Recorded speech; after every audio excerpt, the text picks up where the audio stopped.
આપણું અહીં આ સંસ્થાની અંદર સમાજનું ભવિષ્ય નક્કી થતું હોય છે ત્યારે ફૂલ નહીં તો ફૂલની પાંખડી આપણે આને ઉપયોગી થવું પડે. તો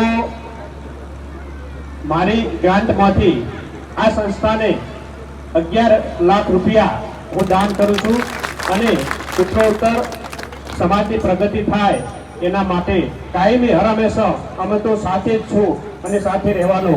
ને એક મારે બીજી પણ વાત કરવી છે.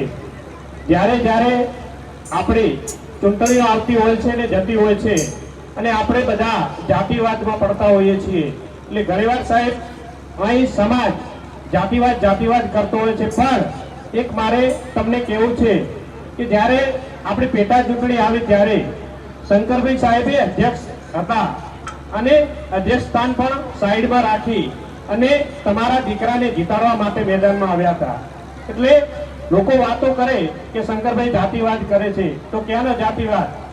અને વાત રહી તો બનાસ બેંકના ચેરમેન આપણા પીરાજીને બનાવ્યા હતા, તો એમાં પણ બધા લોકો એવી વાતો કરતા કે આપણે વાતો કરે જાતિવાદ. જો જાતિવાદ હોત તો ચેરમેન સાહેબ આપણા બનત નહીં અને તંત્રી સાહેબને પણ બનાસ ડેરીના ડિરેક્ટર બનાવ્યા હતા.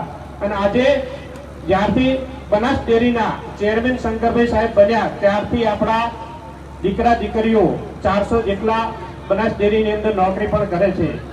આ સમાજ ભેળો થયો છે એટલે કેવું પડે, કોઈનો વખાણ નથી કરતો, પણ જ્યારે અમુક જગ્યાએ જઈએ ત્યારે વાતો થતી હોય છે જાતિવાદની, એટલા માટે કેવું પડે છે. એટલે જાતિવાદથી દૂર રહી અને સમાજની પ્રગતિ કરવી હોય તો સાથે મળી અને સમાજની પ્રગતિ તરફ વળો, એટલું જ કેવું છે. અસ્તુ ભારત માતા કી જય.